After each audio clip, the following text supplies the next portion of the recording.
네, 안녕하세요. 마술쇼가 너무 재밌어가지고 저 계속 보고 싶은데 너무 부담스럽네요. 저는 사실은 이렇게 어린 친구들한테 강연을 해보는 게 처음이에요.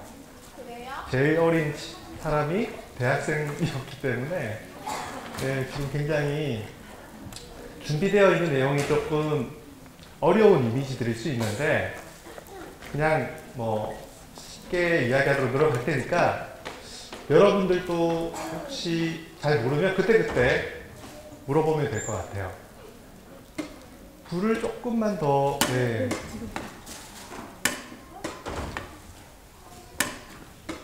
네, 이 정도면 괜찮을 것 같습니다. 네. 자, 이제 건축에 대한 이야기를 할 건데요. 저는 한양대학교에서 가르치고 있고요. 그 다음에, 건축이라고 하는 게 이제 학과가 있고, 대학교에서는 건축공학과가 있어요. 건축공학과는 건물을 짓기 위해서 필요한 기술들이 있죠. 그런 기술들에 초점 맞춰져 있는 게 건축공학이고, 건물을 어떻게 디자인할까, 어떻게 설계할까, 그런 것들을 하는 것은 건축학과입니다. 저는 건축학과 교수고요. 건축 설계 공부를 했고, 그 다음에 건축 역사도 공부를 했어요. 오늘 볼 이미지들은 되게 옛날 이미지들이 많습니다. 근데 이제 건축이 뭘까? 이런 이제 질문을 던져볼 때, 저는 이제 환경이 예술이다라는 관점에서 얘기할 거예요. 환경은 지금 우리가 있는 이 분위기, 이 온도, 소리, 뭐 이런 것들이 환경일 수 있겠죠. 이 제목부터가 너무 지금 무거운데요. 예술의 심수성. 어렵다, 그죠? 제가 이 얘기를 왜 할 거냐면요. 여러분, 그림이라는 게 뭘까요? 그림은 조각이랑 뭐가 다를까요? 그림이 뭔지 아시죠? 근데 그림하고 조각은 다를 거 아니에요? 그러면 이제 화가들은 과연 그림만 갖고 있는 특징이 뭘까? 이런 고민들을 하기 시작합니다. 어떤 게 있을까요? 조각에 비해서 그림이 갖고 있는 특징. 2차원. 그렇죠. 맞아요. 그림은 평면적이에요. 그 다음에 보통은 색깔로 이루어져 있죠. 그런 얘기를 저기 왼쪽에 있는 아저씨가 얘기를 한 겁니다. 뭐런 복잡한 얘기들이 있는데 이런 거 그냥 넘어가고요. 간단하게 얘기해서 그림은 고유하기 위해서는 고유한 자기의 성격을 최대한 집중해야 된다. 그러니까 내가 조각이랑 비슷한 것들을 노력하기보다는 조각하고 다른 거를 노력해야 된다. 그러니까 아까 얘기했던 것처럼 2차원 평평한 평면과 그 다음에 두 번째 색깔이다. 그게 그림이다 라고 얘기를 했어요. 그러면서부터 갑자기 이런 종류가 등장하기 시작했어요. 이게 그림인가요? 형상이 없잖아요. 뭐 동물이라든지 사람이라든지 이런 것들이 있어야 되는데 갑자기 어떤 화가가 바닥에다가 종이를 깔고 막 붓을 막 뿌리기 시작했어요. 그러면서 가지각각의 색깔들로 종이를 채우기 시작했어요. 그리고 나서 이 그림을 전시했더니 엄청나게 충격을 받았죠. 근데 이제 조금 전에 아까 그 이론가가 이야기로는 이것은 그림이 맞다. 왜? 평평하고 색깔로 이루어져 있으니까. 그러니까 이런 것들이 사실은 이제 현대 예술이 좀 어려운 점이에요. 비슷하게 이제 질문을 던지는 거죠. 그럼 건축은 과연 뭘까? 그럼 건축이 지니고 있는 순수한 특징을 그게 뭔지를 생각해 봐야겠죠. 혹시 건축이 그림이나 조각에 비해서 혹시 다른 게 뭐가 있을까요? 생각나는 거 있어요? 설계도에 따라서 만들어져요. 맞아요. 설계도에 따라서 만들어지죠. 근데 예를 들면은 자동차도 우리가 설계를 하거든요. 그렇기 때문에 자동차는 건축일까요? 이제 어떤 다른 건축학자가 이렇게 얘기를 했어요. 건축은 다른 예술하고 구분이 된다. 첫 번째, 지어지는 거다. 우리가 지금 있는 이 건물도 건축이죠. 근데 이 건물도 보면은 무언가로 만들어졌어요. 콘크리트라는 재료도 있을 수 있고, 나무로 지을 수도 있고, 벽돌로 지을 수도 있죠. 그러니까 다른 예술하고 다르게 건축은 짓는 예술이에요. 재료를 가지고 짓겠죠. 그게 첫 번째 건축의 특징이고, 두 번째는 뭘까? 그러면은 지으면 다 건축일까? 지금 여러분들이 실내에 있잖아요. 건축은 내부에 공간이 있어요. 공간은 이렇게 비우어져 있어야 돼요. 그렇지 않으면은 건축이 아니죠. 3차원적인 거는 조각도 있는데, 조각하고 다르게 건축은 그 안에 구멍이 있어요. 왜 구멍이 있죠? 사람이 그 안에 살아야 되니까. 마치 벌집이 안에 구멍이 있어가지고 벌들이 있는 것처럼. 그래서 예를 들면 굉장히 이제 유명한 건축가가 있어요. 이 스위스 건축가인데, 저기 멀리에다가 콘크리트 덩어리 같은 건물을 지었어요. 근데 멀리서 보면 건물 같아요, 이게? 그냥 뭔가 이렇게 덩어리 같죠? 조각일 수도 있잖아요? 조금 더 가까이 가보면 우리는 재료가 보이기 시작해요. 이 재료는 콘크리트입니다. 여러분 콘크리트 어떻게 만드는지 알아요? 네. 어떻게 만들어요? 물이랑 물이랑 네, 또 맞아요. 시멘트라는 게 있고, 거기다가 물을 타면은 이제 묽어지죠. 그래가지고 어떻게 하죠? 틀을 만들어요. 거푸집이라고 하죠. 그 다음에 그 틀에다가 그 시멘트 물을 부어요. 그리고 가만히 있으면은 얘가 갑자기 굳어요. 그러면 이제 그 틀을 벗기죠. 그래서 콘크리트는 일단 액체 상태의 재료를 응고시켜가지고 굳게 만들어가지고 고체로 만듭니다. 이것도 그렇게 만들어졌겠죠. 근데 조금 더 가까이서 보면 좀 달라요. 뭔가 층층이 쌓여있죠. 조금 더 자세히 볼게요. 문도 이상하게 생겼어요. 삼각형이죠. 여러분 삼각형 문 본 적 있나요? 잘 없죠. 대부분 문은 다 사각형이에요. 근데 왜 삼각형일까? 이것도 여러분 한번 생각해 보세요. 왜냐하면 저 내부에 빈 구멍이, 공간이 있는데 그게 삼각형 형태예요. 콘크리트를 치우려면은 틀이 있어야 된다고 했죠. 근데 여기서는 통나무를 가지고 서로 이렇게 기대게 만들어 가지고 그럼 삼각형이 만들어지겠죠. 그렇게 해서 구멍을 만든 다음에 바깥에다가 다시 수직의 틀을 세우고 그럼 그 사이에다 콘크리트를 채워 넣는 거예요. 근데 재밌게도 이 건축가는 마을 사람들하고 우리가 한번 같이 지어보자 라고 결정을 했어요. 그래서 하루에 50cm씩, 50cm면 이 정도 되겠죠? 이 정도씩 하루에 한 번씩 무슨 의식처럼 그렇게 해서 지은 거예요. 보통은 이렇게 짓지 않아요. 여러분들이 만약에 길 가다가 공사 현장을 보면 콘크리트는 한 층씩 올라가요. 근데 여기서는 50cm씩 계속 쌓아서 만들었어요. 건축가고요.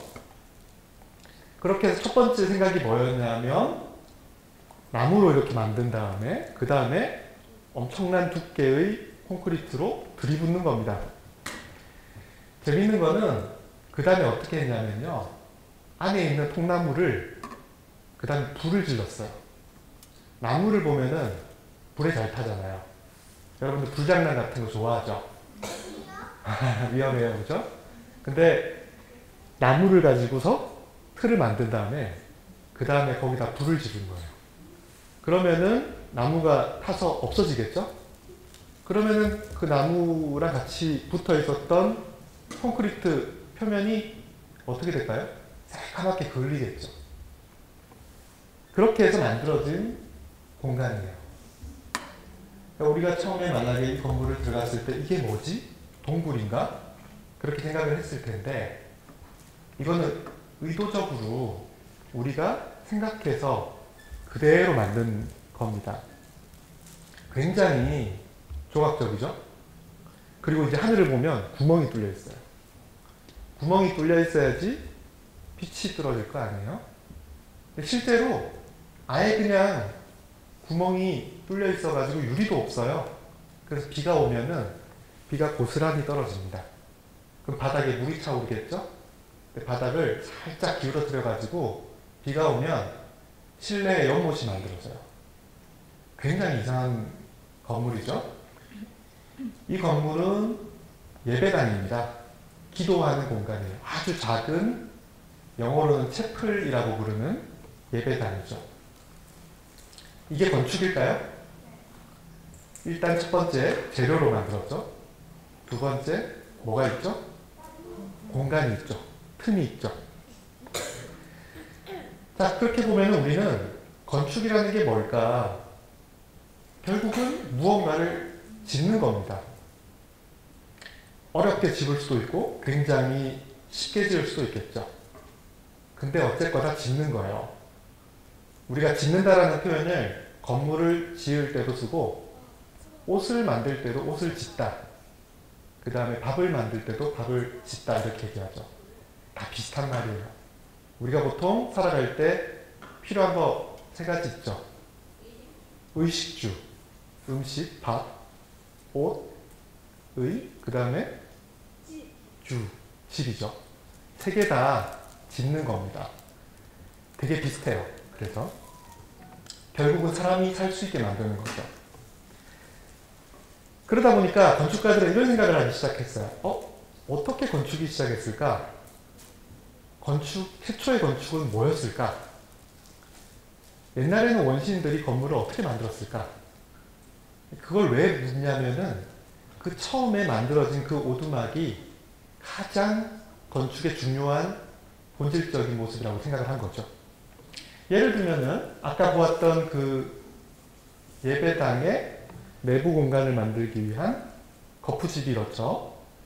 나무 줄기를 가지고서 만약에 집을 만들 때 가장 편하게 만드는 방법은 서로서로 기대어서 만드는 거죠. 마치 인디안 움막처럼. 인디안 텐트 보면은 뭔가 이렇게 원뿔형으로 만들어지죠. 프랑스의 19세기, 그러니까 1800년대, 아주 옛날이죠. 그때 어떤 사람이 과거의 건축은 어땠을까? 그러면서 상상을 했어요. 그러면서 최초의 건축은 이랬을 거야. 실제로 살아있는 나무들을 서로 모아가지고 끝을 이렇게 묶으면 원뿔 모양의 움막이 만들어지겠죠. 이런 것들을 보게 되면은 처음의 건축은 결국은 어떤 구조였을 거야. 구조라는 게 무슨 말인지 알아요? 우리가 건물이 무너지면 안 되잖아요. 이 건물이 무너지면 큰일 나죠. 그러니까 걱정되는 사람들은 이 건물이 어떻게 버티고 있나를 봐야겠죠. 예를 들면 여기 조금씩 튀어나와 있는 것들이 기둥이겠죠. 이 기둥들이 있기 때문에 건물이 안 무너지는 거예요. 이 건축가는 최초의 건축을 어떻게 만들었을까? 먼저 기둥들을 모아가지고 안 무너뜨리게 만들었을 거야. 그러니까 기둥이 제일 중요한 겁니다. 자, 그래서 이 사람이 뭐라고 그랬냐면은 그러면 건축에 뭐가 제일 중요할까? 이 사람은 그게 구조라고 얘기를 했어요. 건물이 무너지지 않게 하는 것. 그게 가장 중요하고 그것이 아주 보잘것없는 오두막이든 아니면은 판테온 신전이든. 잘 모르시죠? 판테온 신전. 아세요? 로마에 가면 가장 오래된 건물이에요. 거의 2000년이 넘었어요. 43m가 넘는 크기에 이 공간보다 더 크죠. 근데 기둥 없이 벽을 쌓아가지고 그 다음에 무너지지 않게 하려고 둥그렇게 만들었죠. 둥그렇게 만들면 어떻게 되죠? 맞아요. 서로서로 떨어지지 않고 옆에 밀면서 힘을 전달해요. 그런 게 아치라고 하는 거고, 아치를 360도로 확 돌리면 도움이 되겠죠. 가장 오래되었고 가장 큰 돔입니다. 그러니까 이런 신전이든 오두막이든 뭐가 중요하다? 구조가 중요하다고 믿었던 거예요. 왜? 최초의 건축을 보니까 최초의 오두막이 구조였을 것이다 라고 생각을 했기 때문이에요. 그래서 건축가들은 그 다음부터 뭘 중요하게 생각했냐면 어떻게 하면 이 건물이 무너지지 않게 기술을 써가지고 만들었을까? 그럼 각 시대마다 각 시대의 최고의 기술들이 있겠죠? 그래서 각 시대마다 대표하는 구조가 뭘까? 그럼 이제 이걸 딱 보면 아는 사람들은 딱 알아요. 여기는 지금 뾰족하게 생겼죠, 아치가. 이거는 서양에서는 중세시대의 고딕 양식이라고 하는 건물이에요. 구조체를 보면은 각 시대의 건축을 알 수 있어요. 왜냐하면 그 시대마다 고유한 기술이 있기 때문이죠. 근데 그거보다 좀 더 전에 18세기에 어떤 프랑스의 수도사가 있었는데 굉장히 건축을 좋아했어요. 이 사람이 이런 생각을 했어요. 최초의 건축은 무엇이었을까? 나무가 있었을 텐데 그 나뭇가지들을 잘라가지고 그 다음에 수평으로 걸쳐놓고 그 다음에 수직으로 세워서 지붕을 만들었을 거야. 지금 보면은 기둥들이 다 뿌리를 내리고 있죠. 살아있는 나무예요. 그러니까 서양 사람들은 보통 돌로 많이 지었다고 생각을 하는데 그 사람들도 처음에 건축은 나무였을 거야 라고 생각을 했어요. 근데 사실은 처음에 건축치고는 뭔가 조금 떠올리는 건물 있지 않아요? 혹시 여러분 기억나는 거 없어요? 이거 보면 뭐 같아요? 집. 맞아요. 집 같기도 하고 또 다른 거. 신전. 서양 사람들은 저런 신전을 너무 좋아했어요. 왜냐하면 저 신전은 그냥 구조 그 자체의 모습이었다고 믿었기 때문이에요. 그러니까 이 사람들이 만약에 옛날에 나무로 만약에 우리가 처음 지었을 때도 신전하고 똑같은 모양일 거야. 이렇게 막 생각을 하는 거죠. 여러분이 왼쪽에 있는 건물 어디 있는지 알아요? 맞아요. 그리스. 그리스의 수도 아테네. 아테네를 가면 막 저런 신전들이 많이 있죠. 지금 보면 막 용어들이 많이 있어요. 그래서 옛날에는 건축가들이 공부를 할 때 막 저 하나하나를 다 외워야 했어요. 저걸 왜 외워야 했을까요? 왜 저 형태를 우리가 기억해야 되죠? 왜냐하면 저게 공사 현장에서 야 저거 갖고 와라고 할 정확한 이름이 필요했기 때문이에요.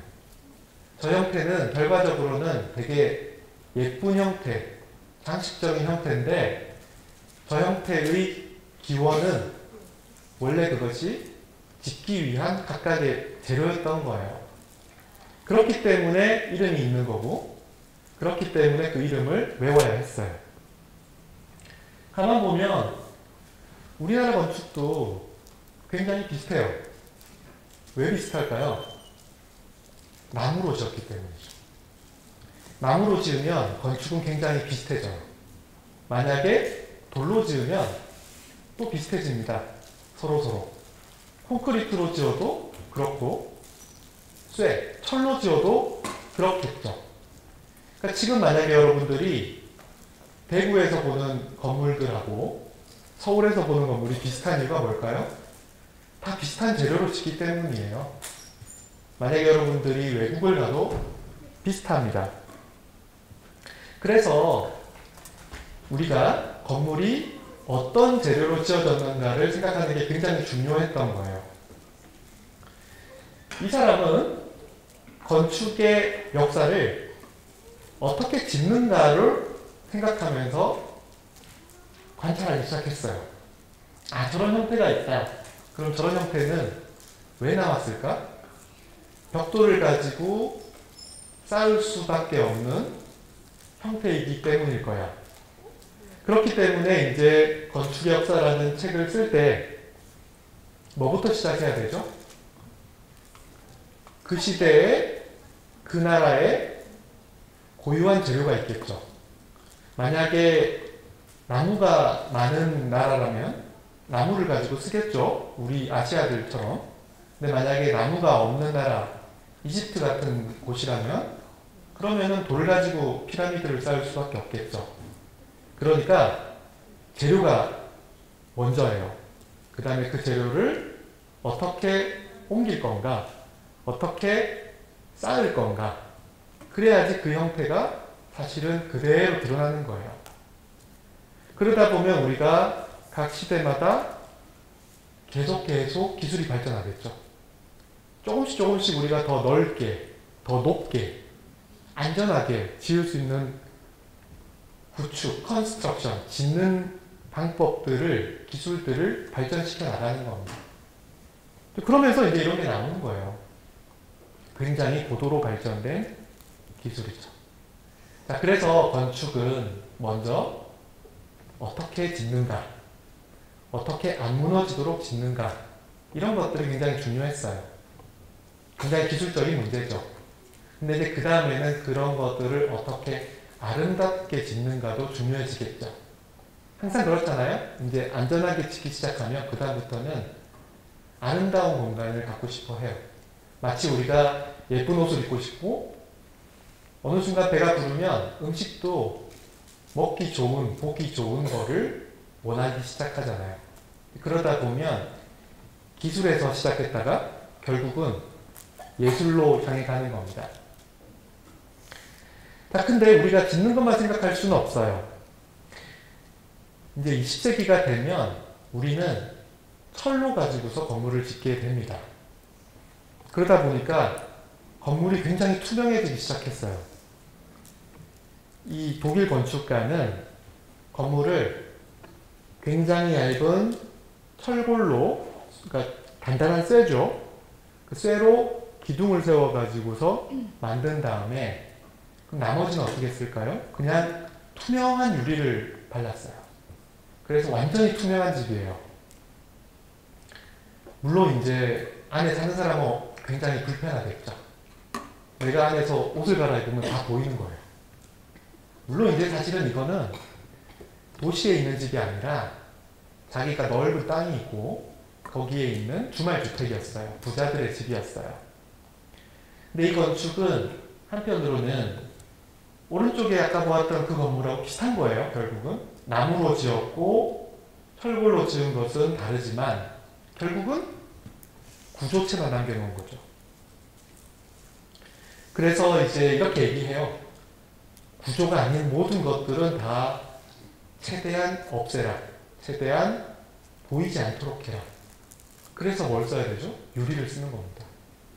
그래서 20세기가 되면 투명한 건축들이 많이 등장해요. 왜 그럴까요? 구조가 얇아졌기 때문이에요. 기둥 없이 우리가 공간을 가질 수 있었기 때문에 더 이상 두꺼운 벽으로 쌓을 필요가 없는 거죠. 그러면 이제 그다음부터는 우리가 두꺼운 돌벽으로 쌓았을 때는 만들 수 없는 투명한 공간을 만들 수가 있잖아요. 그럼 뽐내고 싶죠. 그러다 보니까 건축가들은 점점점 투명한 건축을 만들어 나가는 거예요. 근데 제가 사실은 투명하다고 했는데 완전히 그렇진 않아요. 지금 잘 보이실지 모르겠지만 저 위에 보면은 화장실이 있어요. 화장실이 투명하다고 생각을 해봐요. 말도 안 되죠. 그러니까 결국은 사람은 완전히 투명할 수가 없어요. 그렇기 때문에 저런 불투명한 요소들이 생겨요. 저 불투명한 요소는 굉장히 건축가한테는 불만스러운 요소였겠죠.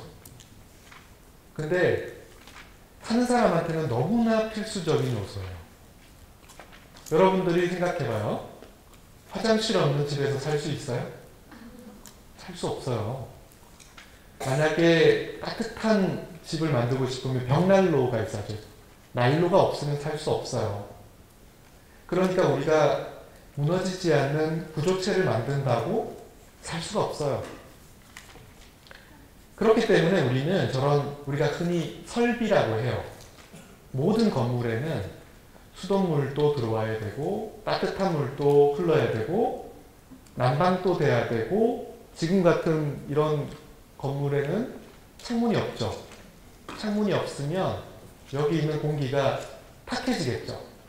여러분들은 지금 계속해서 산소를 마시고 이산화탄소를 배타하죠. 그러면 점점점 여기 있는 공간은 이산화탄소가 많아져요. 그러면 졸려요.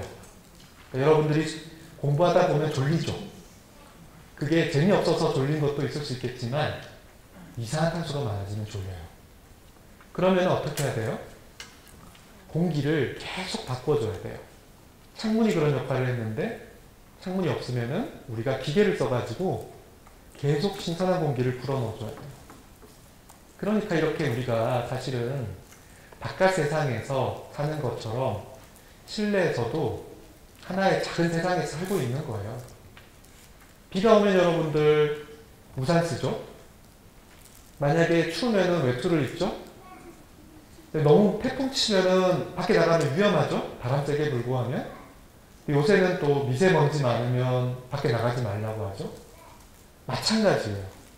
집 안도 마찬가지로 우리가 계속해서 그 실내 환경을 깨끗하게 만들어줘야 돼요.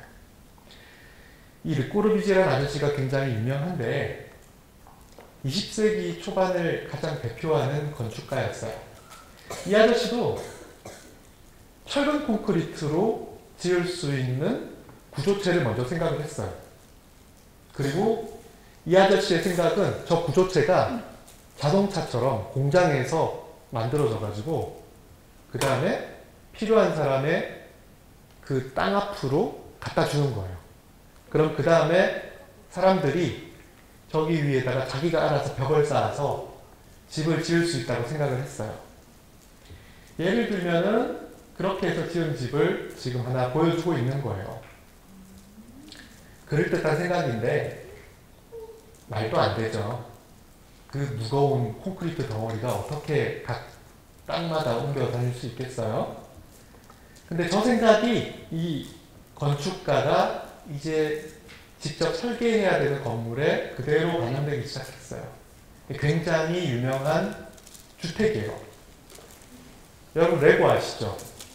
레고에서도 건축물, 유명한 건축물들을 만들어가지고 조립할 수 있게 만들어 놓은 것들이 있어요. 그 중에 이게 사고와 주택이라고 하는 건데 이것도 있어요. 자, 우리가 안을 들어갑니다. 안에 들어가면 기둥이 굉장히 얇아요. 콘크리트로 된 기둥이죠. 그리고 더 이상 벽이 없어요.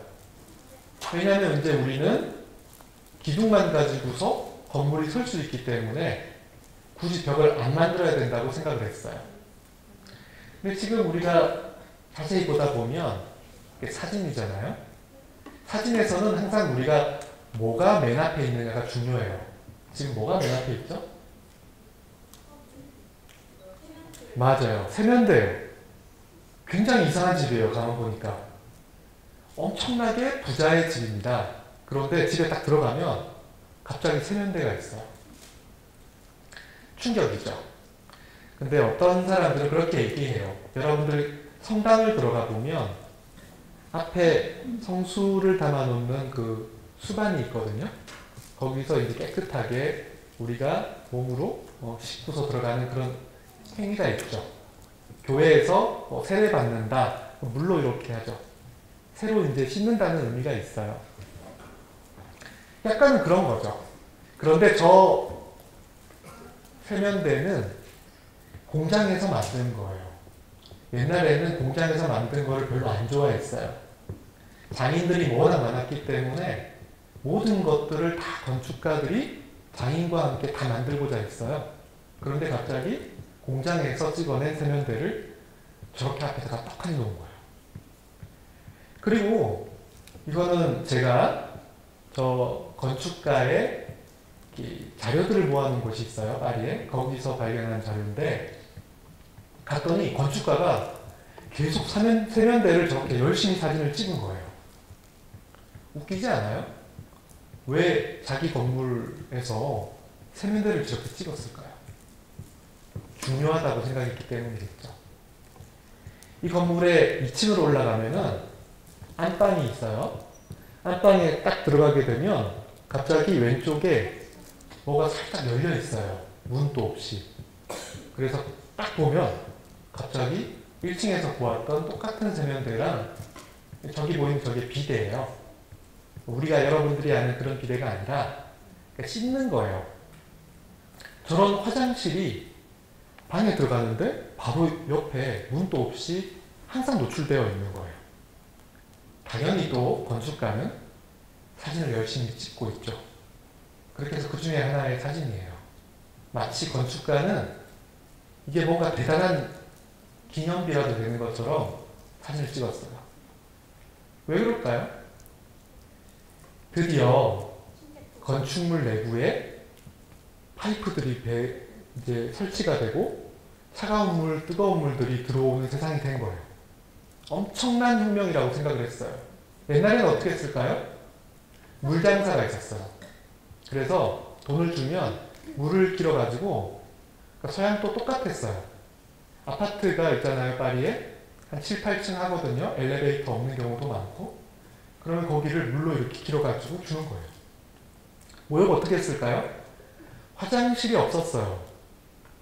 화장실이 없고 그냥 욕조를 이렇게 움직여 다니는 욕조를 가지고서 거기다가 내가 원하는 데다 넣고 따뜻한 물을 채워서 그렇게 모욕을 하는 거예요. 그러면은 그냥 거실에서, 침실에서, 식당에서 내가 원하는 공간에서 씻고 다시 버리고 그렇게 했던 거죠. 근데 건물 내부에 배관들이 들어가자마자 뭐가 생겼을까요? 화장실이에요. 그 화장실이 엄청난 혁명이라고 생각을 한 거예요. 이 건축가는. 그러니까 그 화장실을 숨길 게 아니라 드러내야 된다고 생각을 했어요. 중요하니까. 그래서 이제 여기가 침대가 있는 위치예요. 침대가 있는 데서 딱 보면 욕조가 있고 근사하게 의자도 있죠. 쉴 수 있게. 그 다음 저 멀리에 있는 그런 욕실 기구들이 아름답게 보여져 있어요. 지금 여기 보이고 있는 것처럼 우리는 건물을 어떻게 지을까? 이것도 중요하지만 그 내부를 어떻게 편안하게, 따뜻하게, 시원하게, 깨끗하게 쓸 수 있을까라는 것도 필요하다는 거죠.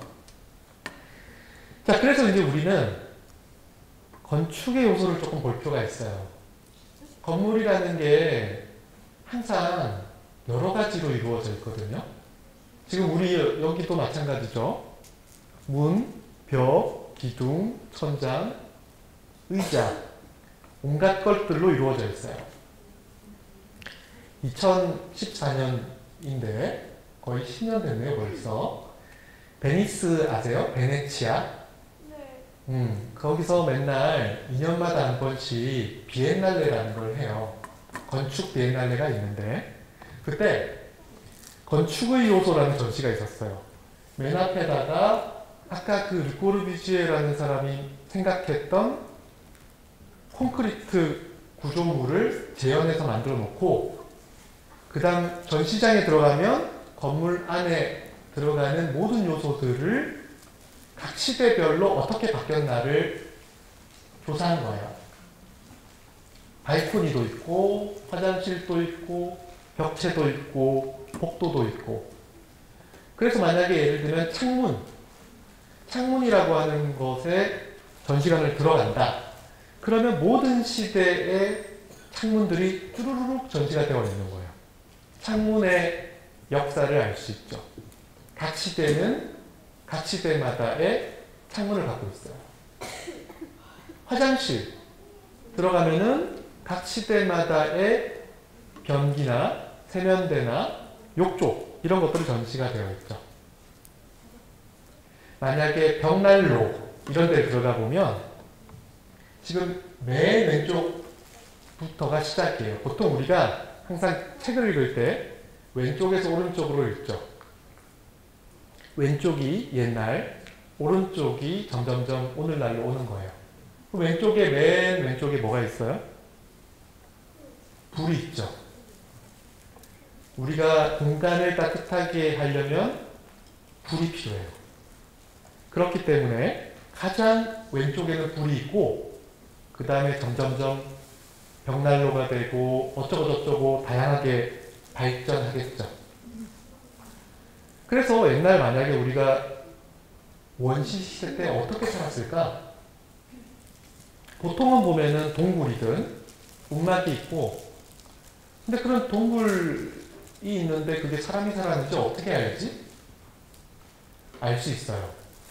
불이 놓여졌던 자리가 있거든요. 항상 불은 사람들이 살 수 있는 환경을 만들어줬어요. 구석기 시대가 있고 그 다음에 신석기 시대가 있죠. 신석기 시대의 움막 한가운데 보면 항상 불을 놓는 자리가 있어요. 시간이 많이 흘렀지만 아직까지도 옛날 방식으로 살았던 그런 문명들 있죠. 인디안들. 옛날에. 그때 유럽 사람들이 아메리카, 미국 대륙을 간 다음에 인디안들의 삶의 모습들을 기록해 놓은 그림을 보면 불이 있어요. 우리 보통 인디안 놀이할 때 모닥불 피워놓고 막 돌면서 춤추죠. 불은 인디안 족장에게 있어서 권위를 부여해주는 힘이 있어 있게 보이는 그런 공간이었죠. 근데 이제 전시장으로 다시 돌아가면 재미있는 생각을 해요. 그러면 불은 단지 따뜻하게만 하는 걸까? 여러분 불에서 보통 뭐 해 먹고 싶어요? 그렇죠. 고기 구워 먹고 싶고 고구마도 구워 먹고 싶고 우리가 요리를 하려면 불이 필요해요. 그러니까 불은 부엌의 원류가 되기도 해요. 그리고 또 불이라고 하는 것이 밝혀주기 때문에 여러분들이 만약에 책을 읽으려면 밤에 불을 켜야 될 거 아니에요? 그것도 역시 옛날 사람들은 모닥불을 피워가지고서 어두운 공간을 밝혔겠죠. 그러니까 저런 조명도 그 원조는 불이겠죠. 옛날 사람들은 할 거 없었겠죠, 밤에. 그러면은 뭐 하죠? 불멍. 그죠? 불 보고 멍하니 이렇게 있으면 재밌잖아요. 불꽃이 이렇게 움직이는 거 보면 왠지 막 사람을 홀리는 것 같아요.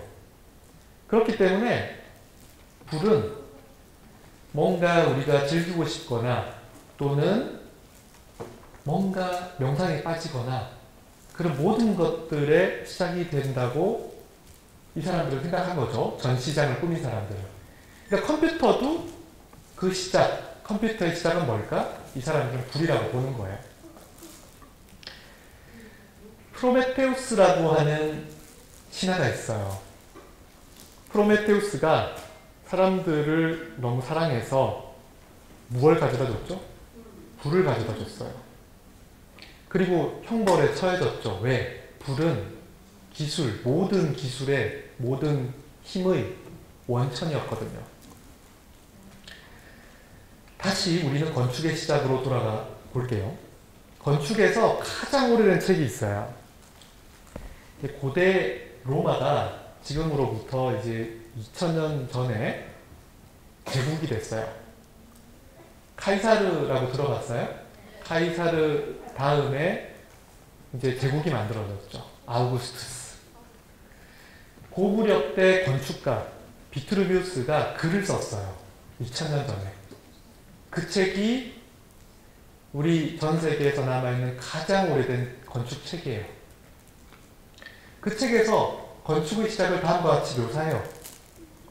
먼저 최초의 인간들이 있었는데 숲에서 불이 난 거예요. 아무래도 벼락이 떨어졌겠죠. 사람들은 처음에 어땠을까요? 두려웠겠죠. 그래서 도망갔어요. 그런데 불이 잦아질 때 사람들이 조금씩 다가가서 보니까 너무 따뜻한 거예요. 그러다 보니까 사람들이 그 불을 이용하기 시작했어요. 사람들이 불 주변으로 모이겠죠? 그러다 보니 서로 소통하기 시작했어요. 언어가 등장하기 시작해요. 말이 등장하면 사람들이 사회를 이룹니다. 그렇게 사회가 이루어지자 이제 인간은 세상의 주인이 된 것처럼 자신감을 가져요. 그럼 뭘 할까요? 내가 이 세상의 주인이다. 그렇게 해서 최초의 오두막을 짓는 겁니다. 최초의 오두막은 혼자서 못 져요. 사람들이 힘을 합쳐야 돼요. 그렇기 때문에 불이 있었고, 불이 사회를 만들었고, 그 사회 덕분에 건축이 시작되었다고 비트루비스는 얘기를 해요. 굉장히 중요한 요소죠, 불은. 굉장히 희한해요. 건축의 한 요소인데 건축 자체보다 더 오래됐어요. 근데 어떤 사람들은 저 불이 건축에 있어서도 엄청 중요한 요소라고까지 생각을 하기 시작합니다. 예를 들면 이 독일 학자는 건축의 시작은 뭘까?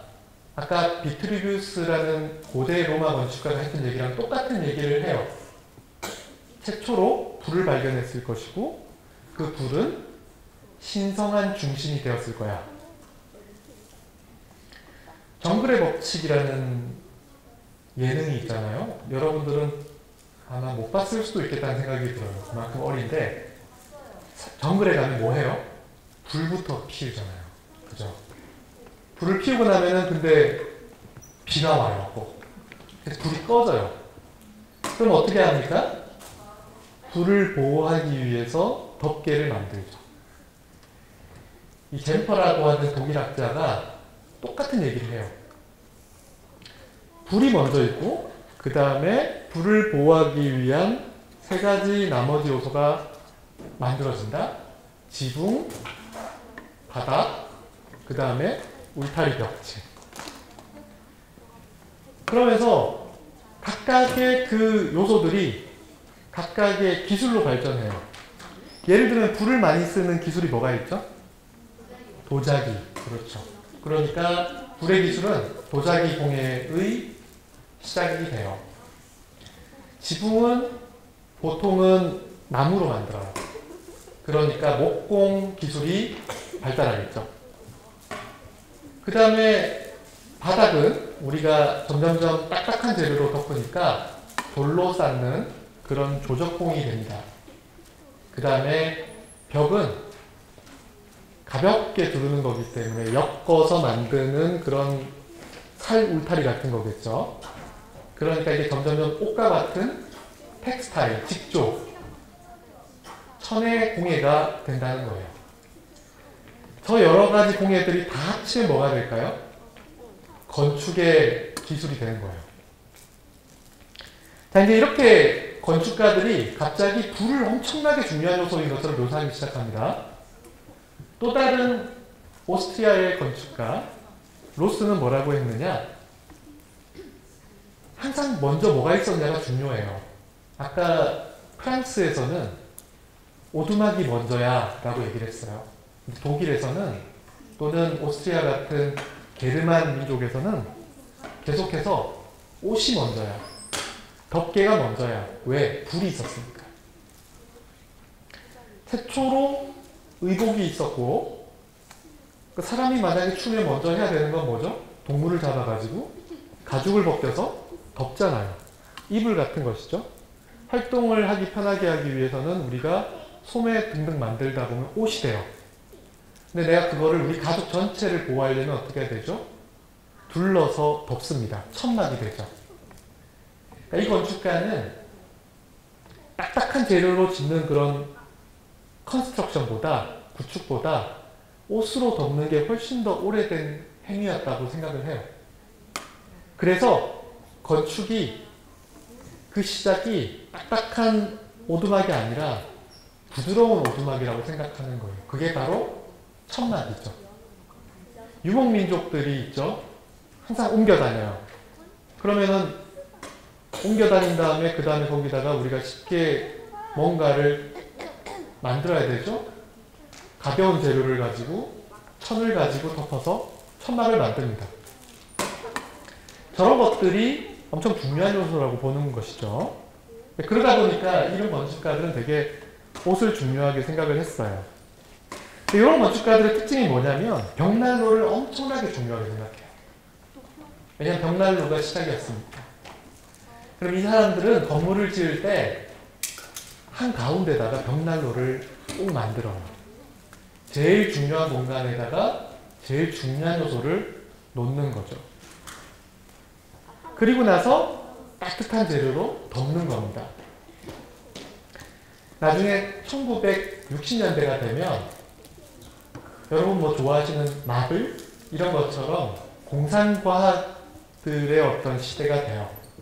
그러면서 이런 엉뚱한 학자는 건축의 설비를 관심 갖기 시작하는데 이 사람은 건물의 건축의 기원을 두 가지로 생각을 해요.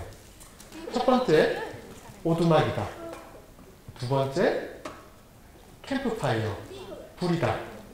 그래서 만약에 여러분들이 숲에 놀러 가요. 나무들이 이렇게 많이 있잖아요. 그러면은 그 나무를 가지고서 모닥불을 피울 수도 있고 또는 그 나무를 가지고서 집을 만들 수도 있어요. 집을 만들면 그래도 비바람을 막을 수 있어요. 불을 피우면 당장 따뜻해져요. 근데 그 나무는 없어져요. 그러면 항상 싸움이 붙어요. 어떤 사람은 불부터 먼저 피워야 돼. 어떤 사람은 아니야, 집부터 먼저 만들어야지. 근데 사실은 현명하려면 일정한 수의 나무들로 불을 피우고 일정한 수의 나무들로 집을 지어야죠. 두 개가 사실은 선택의 대상이 아니라 함께 가는 거라는 거죠. 그래서 이 사람은 이런 상상까지 했어요. 만약에 우리가 기술이 발전하면 어떤 한 가방 같은 요소를 가지고서 그게 난방도 되고 에어컨도 되고 텔레비전도 되고 모든 게 다 돼. 그러면 그걸 가운데 놓고 마치 불을 피우듯이 놓는다면 그냥 건축은 정말 가벼운 비닐과 같은 그런 막이어도 충분할 거야 라고 생각을 하는 것이죠. 이제 건축가가 벽난로를 얼마나 소중하게 생각하는가를 조금 볼 텐데요. 벽난로도 보면은 점점점 처음에는 바닥에서 불을 피우다가 조금씩 거대해지고 조금씩 더 세워지고 단단해져요. 그러다 보면 벽난로 자체가 마치 집을 짓는 것보다 더 힘들 정도가 돼요. 그러면은 작은 집을 짓는 거랑 똑같죠. 그러니까 이제 여러분들이 만약에 서양에서 성 같은 데를 가본다. 그럼 벽난로가 보일 거예요. 근데 그 벽난로가 괜히 집 모양으로 만들어져 있는 경우가 많아요. 왜냐하면 벽난로도 마찬가지로 벽돌로 또는 다른 재료로 짓고 그 안에 공간을 만들죠. 저 벽난로들은 늘 있었던 게 아니에요. 대략 한 15세기, 16세기 전까지만 해도 성에 가면 벽난로가 없었어요. 그 성은 우리가 지키기 위한 그런 요새와 같은 성이었죠. 근데 이제 15, 16세기가 되면 성이 있고 그 성에 굴뚝들이 이렇게 튀어나오기 시작해요. 왜냐하면 벽난로가 내부에 만들어지기 시작했기 때문이죠. 벽난로가 만들어지면 그 연기들을 밖으로 뽑아내야 되죠. 그러니까 연통이 있고 굴뚝이 생겨요. 그러면 지붕 위로 굴뚝들이 튀어나오기 시작합니다. 그러면 이제 사람들이 저 굴뚝 좀 보기 별론데 어떻게 할까? 꾸미자. 예쁘게 꾸미자. 그러면서 벽난로가 굴뚝이 조각이 되기 시작하죠. 이런 것들이 건축에서 계속 벌어져요. 필요해서 갖고 왔는데 그 다음 보다 보니까 예뻤으면 좋겠어. 보기 좋았으면 더 좋겠어. 그렇게 해서 꾸미기 시작하는 거죠. 여러분들은 만약에 외국을 나가면 지붕을 보고 굴뚝을 보세요. 그러면 그 굴뚝에 있는 연결되어 있는 벽난로를 상상할 수 있겠죠. 이것은 어떻게 보면은 현대판이 바로 이런 파리에 있는 뽕피두 센터라고 하는 희한한 건물이에요. 이 뽕피두 센터라고 하는 건물은 미술관이에요. 미술관을 마치 기름 정류하는 정유공장처럼 만들었죠. 그러니까 이제 프랑스 시민들이 너무나 싫어했어요. 그래서 반대하고 막 그랬죠. 근데 왜 건축가는 이런 파이프들을 큰 도로 앞에 입면에다가 저렇게 세웠을까요? 중요하다고 생각했기 때문이에요. 항상 건축가들은 중요하다고 생각하는 것들을 전시해요. 여기 있는 모든 장치들은 오늘날 모든 건물들에 다 필요한 요소들이에요. 전기, 그 다음에 물, 그 다음에 공기. 오늘날 점점점 더 심해지죠. 여러분 집에 공기청정기 필수잖아요. 여름 되면 덥죠. 그럼 뭐가 필요하죠? 그러니까요. 우리나라는 사계절이 분명하고 온도, 습도가 극단적이에요. 그렇기 때문에 온갖 종류의 그런 청정기라든지 제습기라든지 에어컨이라든지 이런 것들이 필요해요. 그런 것들은 그냥 만들어지는 게 아니에요. 그런 것들은 이런 요소들 덕분에 만들어지는 거고, 저런 요소들 덕분에 여러분들은 쾌적하다고 느끼는 거예요. 우리가 1시간 정도 해야 되는 거죠? 그죠? 여러분 혹시 질문 있나요? 네. 언제 끝나요? 그러니까 이제 끝냅시다 우리.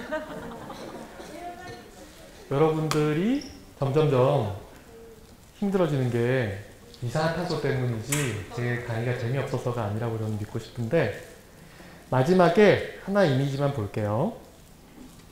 자, 엄청나게 많은 이미지들이 있어요. 그러니까 이런 어떤 사우나, 여러분들 찜질방 좋아해요? 마지막으로 나는 온돌 얘기를 한번 해보고 싶어요. 운동이요? 온돌. 운동이 뭐예요? 온돌 몰라요? 여러분들 아파트의 바닥이 따뜻하잖아요. 근데 서양에 가면, 산장 같은 데 가면 난로를 피우거나 벽난로에다 불을 피우죠. 그러면은 불 가까이 가면 따뜻하고 멀리 가면 덜 따뜻하고 그렇죠? 근데 바닥은 늘 차가워요. 근데 한국 사람들 집에는 항상 바닥이 따뜻해요. 굉장히 특별한 겁니다. 사실 이제 조선시대가 되면서 온돌이 보편화되기 시작해요. 온돌이 점점점 퍼져나갑니다. 온돌은 바닥에다가 뜨거운 공기, 불로 데워진 뜨거운 공기를, 그 다음에 연기를 흘려보내는 거죠. 그러면 왼쪽에 아궁이가 있어요. 아궁이에 불을 피우죠. 요리를 해야 되니까. 그러면 그 다음에 그 불을 피운 아궁이의 열기를 가지고서 바닥판에 있는 구들장을, 그러니까 돌로 된 바닥을 데워요. 돌은 뜨거워지면 열기를 계속 가두고 있어요. 그러면은 불에 가까운 곳은 굉장히 뜨거워요. 옛날 시골에는 가장 할아버지 할머니들이 저런 아랫목, 불 가까운 데에 있었어요. 그 다음에 점점점 어릴수록 차가운 데로 가는 거죠. 근데 저게 불을 엄청 떼야 돼요.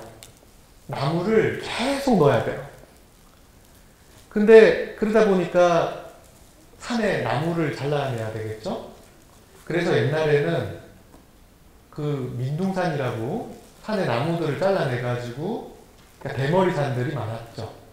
그 이유가 온돌 때문이기도 했어요. 구한말에 서양 선교사들이 왔을 때 가장 신기했던 것 중에 하나가 이 온돌이었어요. 이제 마을 사람들이 너무 잘해주려고 하다 보니까 따뜻하게 해드려야지 하면서 불을 막 엄청나게 뗀 거죠.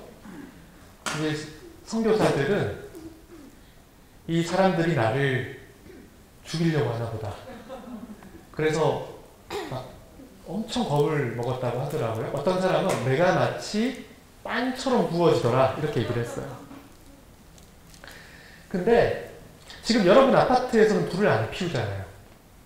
여러분 아파트에는 그 온돌에서 영감을 받아서 만든 다른 시스템이에요. 물을 따뜻하게 해서 이번에는 파이프에다가 물을 이렇게 흘려가지고 근데 대신 바닥을 데우는 건 똑같아요. 근데 그게 어떻게 시작된 거냐 제가 그것만 잠시 마지막으로 얘기를 할게요. 일제강점기 알죠? 네, 우리나라 나라를 뺏겼어요. 그러면서 서울에 경복궁이 있어요. 경복궁은 가장 정궁이라고 그래요.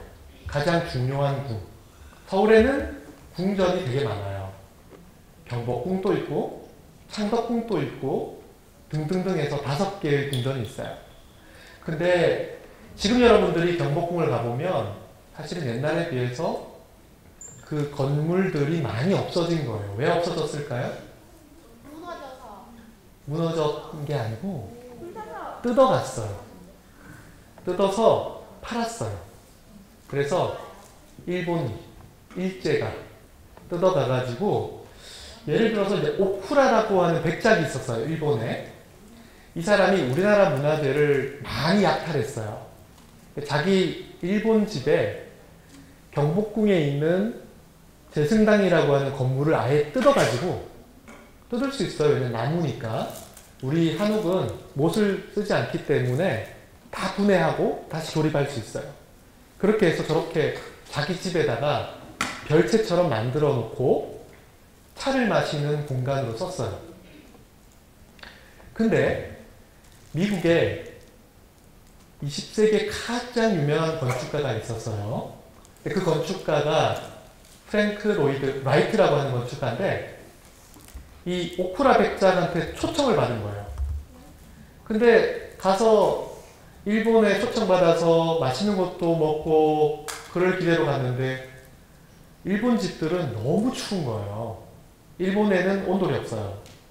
그래가지고 벌벌벌 떨다가 밥을 다 먹고 나서 차를 마실까요 하면서 한국관이라고 하는 곳이 있는데 글로 갑시다 라고 하면서 아까 조금 전에 이 건물로 데리고 간 거예요. 여기서 이제 차를 마셨어요. 근데 그 미국 건축가 라이트가 엄청나게 충격을 받았어요.